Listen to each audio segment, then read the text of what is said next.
lo and behold, I leave for 2.5 days on the shortest vacation you could pretty much take, and at least that's away from home. And we get a ban list, and we get about 8 pieces of news that are actually pretty interesting, and that I probably would have made videos on. Of course. Of freaking course. Guys, welcome back to Just Nuts. Today, we're looking at the new Forbidden and Limited list, giving my thoughts on it, which is kind of nice that it happened this way, that it happened while I was gone. So it has been up for 2 days, I believe.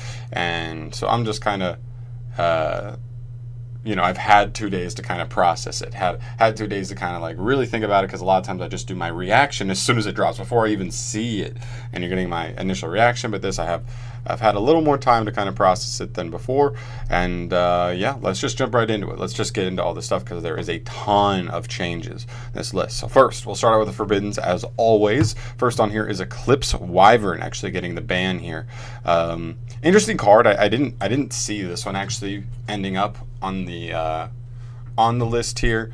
I think a lot of people assumed that Levianeer was not going to get touched. I think it's just such a card that they can really make profit off of, and it didn't really make sense. It's super new. It's a good card, but I don't think it's busted bananas quite to that level. But this does hurt the consistency for like combos, or just being able to, if you can get this engraved, just being able to banish this with the baby dragons, and then just easily getting like free extra searches, free extra Levianeers, stuff like that. So I'm not hating on that. That's just a nice little hit to Danger Thunder.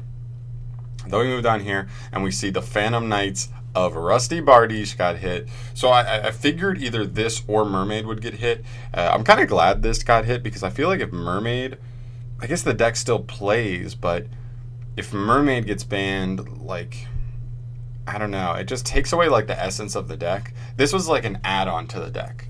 An add-on that added like 2 extra disruptions, essentially for free, like what you would be ending on in the other way, shape, or form. Or I guess what your board you'd be ending on is just like, I don't know, Climax, maybe Babel 2, and that's pretty much it for like, and maybe if you can, with Babel, being able to send or summon, what's his name? Dingirsu, and then being able to send one of your opponent's cards. But I like this because I think it's just too generically easy to make with dark decks, and dark decks are already super spammable. A lot of them end up being combo decks and stuff like that. So I'm happy. I'm not happy for like Phantom Knights players. I'm just kind of sad for them that their good monster, their great link monster, didn't end up being specific enough to their archetype to where it didn't matter for other decks. But it was nothing else there, only 2 cards there, and then we've got a bunch of stuff on the limited list. So we'll start with Altergeist Multifaker getting put to 1. This is really interesting because Altergeist haven't been doing anything too crazy. They've been okay, like tier 2 deck, I guess, if you want to say. One of the better, I guess, control strategies outside of strikers. But I guess we did see Salamangreat Almirage being printed, which means that Sangan gives the deck way more consistency in adding Multifaker. And you still can. If you just play 3 Sangan and Almirage, you're still getting 3 more ways, technically 1 more way than normally, to get to Multifaker that quick. But it is 1 Multifaker, and sometimes all it takes is one removal or 1 breakthrough, 1 Multifaker, and you have no chance of like grinding out that game, because you can't go back in for more Multifakers depending on how they remove it. So I don't know. Interesting. Is the deck dead? I don't know. The deck wasn't that great before this, so I'm guessing it's not great now. Then we have Black Dragon Collapse Serpent, and we'll go ahead and look down here for White Dragon Wyvern Burster as well, both going to 1. I figured this was happening. I talked about this in my video. The fact that like you can just run 6 copies of these, and that there are generic link monsters that you can just put as you link up in the grave, so that even Black Dragon in a dark deck is still super easy to like get on board and extend with. The fact that they're both +1s, one essentially will be a +2 pretty much any given turn, just because he gets you the second one gets you another. It's just 3 link materials for 1 card. Too strong. Now it's only 2 link materials for 1 card. They're still good. You still probably play both of them at 1, but it's just nowhere near as consistent. And also limiting the consistency in which a deck that's not even really a dragon deck can extend into guard dragon plays. So I like these hits a lot. Then we'll move to Salamangreat Gazelle. Okay, so I figured that either Gazelle or Circle would be hit here. Just a little consistency nick to Salamangreats. I like that Gazelle's on here instead of Circle because I think there are things that, like Called by the Grave could be a fairly popular card, and all you have to do is hit the Gazelle one time and they lose the ability to like grind quite as well. Like they could still grind obviously, but Gazelle is like the one card that lets them grind so incredibly well. They add it back to the hand essentially every turn. They can summon it off or summon it back every turn, send more cards, and then once they get all their pieces in the graveyard, it's going to be like damn near impossible to outgrind them at that point. So I really like seeing Gazelle at 1. I think Gazelle to 0 would be just too brutal. And we still have 3 Senate mining, and we'll get there, but other ways to get to Gazelle, so it's not like it's hard to get to him. Next up is Tempest, Dragon Ruler of Storms. Now this is one that I actually don't know much about. I did not play the game during Dragon Ruler format. I know they're very good, but I do know that Tempest is apparently the worst of the 4. Mainly for the reason that wind is like by far the least used attribute of the 4. So especially in competitive decks. So and the amount of decks he could actually be used in is super limited, but nonetheless, he is still a pretty scary card. We saw him, I believe, come off the list in the OCG. Didn't really do anything. I guess Konami thought it'd be fine if it came off here too. We'd have to see more about this guy to see where he actually ends up, but he can like generically search like any dragon monster. I think he has some pretty insane effects, but we'll see if he actually gets abused in any of these decks here, but pretty cool to see. Then we also see yugioh Emeril coming off the ban list at 1. Really cool here. So I know there are ways to like cycle multiple yugioh Emeril. He's not a hard one to turn, just a soft. So as long as you get summon multiple, you can just keep going and keep cycling, keep drawing with him. But he's only 1, so you can't do that. But he's a pretty cool card. I thought like Xyz monsters aren't huge except for like specific decks that maybe like end on like a Xyz monster for disruption. You look at Din Girsu, you look at some of the rank 8s that like Thunder Dragon play, stuff like that. Outside of that, you don't really see Xyz monsters played in the meta right now. And yugioh Emeril, I think, is a cool card that really is only going to be able to be used in a very few select decks, and none of which are super relevant right now, but maybe it could be like a nice little piece for like a deck down the line, but we'll have to see. But I'm happy because I thought, definitely looking at like the Forbidden list, I definitely saw him and was like, I think he's just not, like where the game is now, he definitely could come off. Then we got even more. Look how got so many limits. Salamangreat Circle as well as Gazelle. So that's why I didn't want to say it earlier because we were working our way down, but I thought one or the other would go to 1. We actually got both to 1, which I think is good because I think Circle just makes it so easy to just like pick your hand. So it's just like a good hand no matter what. If you already have Gazelle, you're just searching for spinnies, the cards that are going to make you go full combo, and with such powerful boards. Not even such powerful boards, but such power, like a solid board with the chance to extend so much like next turn and just be able to, combo so much on the following turn. So that longevity is what's so strong about Circle. I'm happy this is limited because we already have a card like Signet Mining that's super generic. And even with these hits, like you still play 5 Gazelle in your main deck, essentially. Some of them are ashable, but Gazelle itself is ashable. So, which one are you going to see there? And I'm happy about this because I still think the deck is playable. I still think it's solid. It's just I felt like what I found was dueling against Salamangreat. Like one hand trap could like minimally hurt them, but as long as they had Gazelle in their hand, like plays were like so easy. As long as you didn't remove their normal summon, they could just link it off and then special Gazelle extend by sending a spinny or whatever you wanted to send after that, and then from there on combo city or mini combo city.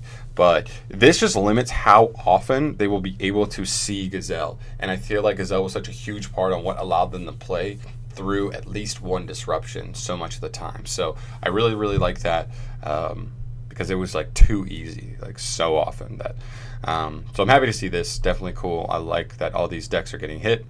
Then we have Sky Striker Mecha Modules Multi-Roll going to 1. So this card is previously at 3, and I think a lot of people called for this. I was actually calling for this to go to 1 and Engage to go to 2. just because even if this card's at 1, like you still have 3 engage, you still have other ways to get to it. But I mean, with this going to 1, you only essentially have 4 copies of it in the deck, and then I guess if you can area 0 into the 1 copy and get lucky, like it is what it is. But like people also forget that like they look at this and they're like, oh, like you still have, but like engage, like you don't have enough copies, but you need to see this card to win. Yeah, but you also have like really good like stall cards like Eagle Booster and stuff, while also having a built-in card that will search you any card from your deck essentially on the end phase in not Shizuku. Oh, it's Shizuku. Yeah, Shizuku. Which will grab this on the end phase, and then next turn you can like you just save it for next turn and that's fine. So like people sleep on the fact that like it's so easy to get to this card still, but it is only at 1. So if you are able to add it, are able to banish it, are able to put it back in the deck, that could just straight up mean that they won't see it again. And sometimes adding the 1 will just mean that that resource pool is just cut off from the source, right? So I do like this going to 1. Hurts the consistency a little bit, hurts the longevity, the grindability, especially only having 1. If you can, for the long term, remove it, they are going to be in a tough spot, grind game wise. They're not getting free spells back, multiple spells back every single turn, which is cool. Then we move to terraforming, and I guess like in the same like light stage. Both of these direct hits to Trickstars, but well, I guess Trickstar light stage direct hit to Trickstar. Terraforming hits every single deck that plays terraforming because there's so many good field spells nowadays. Konami's been going a little bit wild recently with field spells, so this card had been on the up and up. I like seeing it at 1. I think it's just too generically good, searching any field spell. And if Konami, I don't think Konami's wrong for wanting to make good field spells, but I do think it becomes wronger if you have a card this good floating around at multiples, making it so easy to see those crazy good field spells so often. So I do like terraforming going to 1, and late stage is just an insane card. It searches, it's not once per turn, so this takes away that aspect of it, being able to activate multiple light stages in the same turn and just plus indefinitely. And then also locking back row is very strong. And in Orcust is another thing, is you got to consider that Trickstar was one of the, if not the best, engine for putting 2 monsters on board to go into your nightmare plays and start comboing off. So this is a nice hit to them as well. I like these a lot. Then the last limited card here is Metaverse. Essentially another terraforming, but it was at 3, now going to 1. I think the biggest factor, so like realistically, I think this hits like 2 decks? Like 2 decks actually, and I'm sure there would be decks in the future where this could be abusable in, especially if they keep going down the route of just making good field spells in general. But I feel like the biggest thing is that it hurts Mystic Mine in the fact that like going first, you can't just like set a Metaverse and like pass, and then like some other traps and like pass, because like you can if you draw the 1 copy, you just won't be able to do it nearly as consistently. And while Mystic Mine is not here on the list, this does hurt 2 more copies of it, and they're forced to play maybe a little less consistent / reliable cards that will get you to Mystic Mine. You still play a lot of draw power and stuff, so I don't know if the deck is necessarily dead, but it's definitely even weaker, and it wasn't even that strong to begin with. And then I guess Sub-Terrors, where, except like in the TCG, people weren't really playing Metaverse in it very often. And I know in the OCG it was pretty common. They were playing with like Necro Valley and like maybe Mystic Mine, with also Hidden City. But I play Sub-Terrors, and I was having pretty good success with the deck not playing Metaverse at all. So not a big hit, but definitely something that could have become a problem, especially down the line. We're missing a terraforming now, which hurts consistency, and this is like something that might have been an option, but now it's not as much. So maybe you do just play the 1 just to get to Hidden City, even if slowly, get to it nonetheless. Then we have a ton of changes to the semi-limited list. So we'll go pretty quick through these. Chaos Dragon Emperor, or Chaos Emperor Dragon Envoy of the End. This is a card that could be at 3. It's just, with the errata, it's a fine card, but it's not busted by any means. Could easily be at 3. Fine. Danger Nessie, Danger Jackalope, and Danger Tsuchinoko all going to 2. I like this a lot. I didn't know what they were going to do with this. I didn't know if they were going to try and put like Nessie to 1 and like Jackalope to 2 or something like that, like, because those are, I think, the 2 best ones. I don't think many people would argue that, but all 3 being like the most reliable ones. And what I think the big thing here is that we can't have a package like this that in a deck it works in a deck that plays a lot of monsters, cards that don't mind being sent to grave, that you can just play like a 10 card danger engine. 1/4 of your deck just becomes cards that cycle through your deck like the Dickens. They just plus you one most of the time. I mean, not every time, obviously, because there is some RNG to it, but most of the time they're just plus ones. And even if they're not plus ones, they're just a free monster on board, like a 1-for-1 monster on board. You pay your dues for it. And I think just being able to run that at like 10 is just like too much. And now you can run a 6, you can still run it, it's still solid little package, but if you're not going all in with like 1/4 of your deck being it, it's really worth running the whole thing. And I think that's what this hit is more so tailored to. And I really like it. I really, really do, because I don't think they'll be quite as, and you're not, especially with the number as low. 2 is another thing, is if you activate one of your danger monsters, you don't have as many copies in your deck to even like make it so that you'll have other dangers in your hand. And sometimes one of the best things you can do is like activate one danger monster, hit another one, so that way you get like the +1, and then also another special summon, another search, another whatever. One of the best things you can always do with those. So that becomes less consistent as well, getting those effects, and I really like these hits too. Also, more hits to danger. Thunder Dragon, not direct hits. I guess these are danger hits, but you lose 3 danger copies, 4 copies of like White Dragon and Black Dragon, and the Eclipse Wyvern. So we're looking at 8 cards missing out of the danger deck at least, I think, right now. Unless I'm missing something else. Magnet Circle, the yugioh Emeril, Wyvern Burster, Tempest, Gazelle. No, like literally that's it. Like they're missing 8 cards out of their main deck. They have to find new cards to supplement those. Next up, we have Aether, the Heavenly Monarch. This is a card that's been at 1 for a long time, I think. It's at 2. I don't think Monarchs will be doing anything. They need, like, I think, Pantheism back. I think that's the card that they're missing before they can actually do anything. They need consistency buffs, and I don't think this card necessarily is going to skyrocket their consistency with just 1 more copy. Elemental Hero Stratos. Hero players rejoice. A ton of people will be pumped about this. This definitely helps heroes. Consistency-wise, power-wise, not once per turn, all that stuff. It's a nice little buff to heroes. Not crazy, but it's solid for sure. Then we have Insector Dragonfly. I think one of the coolest things for like those older players. Insector Dragonfly going to 2. I feel like at this rate you might as well just put him at 3, but I guess they want to put him at 2 and see if they do anything first before putting him to 3. But still, really cool. Insector's almost completely off the list now. Really cool deck, and I think it's just been power crept so much that like it won't be a big deal, even if it's at full power. So that's really cool. I think a lot of people had a feeling that this deck would be fully off the list at some point soon, but it's cool to see that it's now almost. Perform Age Damage Juggler coming to 2 from 1, which is nice little buff. I guess it's like a weird little buff to, I guess, a specific deck, Light Sworn, sort of. They deal with like, they play the Perform Ages a little bit, but nothing crazy. I'm not expecting too much out of that. Shuret, the Strategist of the Necros. Get out of here.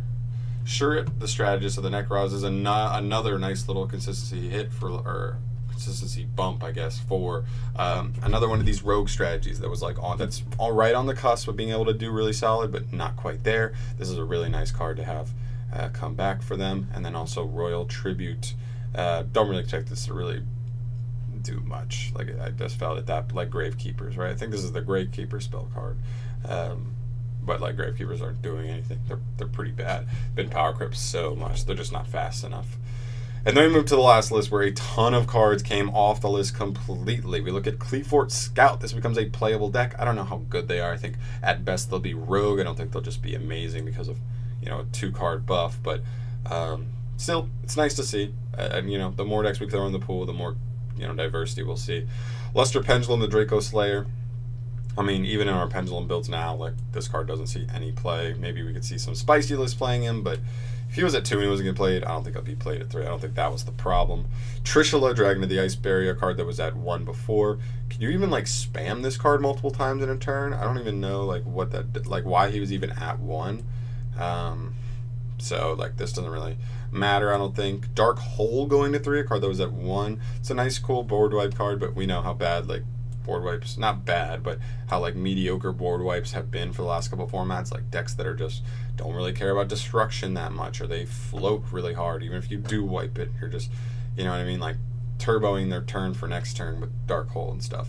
Monster Gate, specifically a really nice buff to a couple decks. I think Monster Gate's really nice in Infernoids, specifically Lair Infernoids, but also like regular Lair of Darkness as well, and probably some other decks as well that just kind of wants to cycle out monsters as fast as they can. Plays a lot of monsters, makes a bunch of different levels, whatever it is. Monster Gate's a nice little, buff to those decks. It's a card that just didn't really need to be on the list anymore, I don't think. Rekindling, a nice card. I believe just a +1, right? Just reviving 2 fire monsters from grave with 200 less defense. It's a nice card, but like the amount of decks that can play this, like Sally's don't even have monsters with defense low enough to use this, so like that's not a thing. I guess like maybe if the Fire Fist new cards like end up being good enough, this card could be interesting, but for now, like it doesn't really do much. No decks were really abusing that. And then Super Polymerization to 3. This is crazy because like we could have argued that like Super Poly shouldn't exist period in our game, but the one thing that's encouraging is it is like another kind of checky-ish card to kind of, limit the decks that are at the top if they are super polyable. Like we saw just like Orcust, Danger Thunder, and Sally's all super polyable, and I think that was a nice little like help to like decks like Subterrors, those decks that don't really care about their extra deck slots and can just play this card, which can just be a blowout in any given duel against those matchups. Those decks that are subject to being super poly. So interesting that it's at 3. We'll have to see if this actually changes anything, but yeah. And then the last card here, Solemn Judgment, card that was at 1 before, now it's at 3. A card that just says negate any spell or trap activation or monster summon. Pretty interested to see what happens with this card being at 3. Do you play 3 in a control deck? Like you were only playing 1 before, but I thought a lot of people thought that Solemn Strike was like just better than Judgment now as is. But it's still a good card. Obviously, it's a good card. I don't need to tell you that. I'm curious how many like even control decks will even like want to play this card, but I guess we'll just have to wait and see on that. So cool, guys. That's pretty much it for the list. That's my thoughts on everything here. A nice list overall on the list. I love it. I love that there's actually a lot. I think this is the perfect time for a big list after we finish, all the WCQs and stuff. I think a lot of people want to see a hard reset because it means for probably the last couple months we've been seeing a lot of the same decks, a lot of big events being taken down by the same big decks. And I think this is what you need to do. You need to cap the level. I don't think they killed any of the top 4 decks anyway. Are all of them tier 1 still? Probably not, but I think at worst some of them are tier 2. They're all still super playable. If you love the deck, you can still competitively compete with all 4 of those decks, which I think is really cool. But their ceiling is lowered, and I think other decks will have a chance to kind of capitalize on that, which is really, really cool. Really excited to see where this format goes. I believe the next update is said to be like not for a while. The next update, October 14th. So we've got a minute, no sooner than that. So we've got a hot minute before we will see any updates here. So we are stuck with this, but I ain't mad. I think this is a pretty solid list. I know this video is a little long, but there's a ton of hits on this list. So I wanted to make sure I gave my quick little thoughts on everything there. So guys, thank you so much for watching. If you want to see more stuff from me, go and subscribe to the channel. As always, you know how it is. And I'll catch you guys in the next video. Thank you so much for watching. Peace.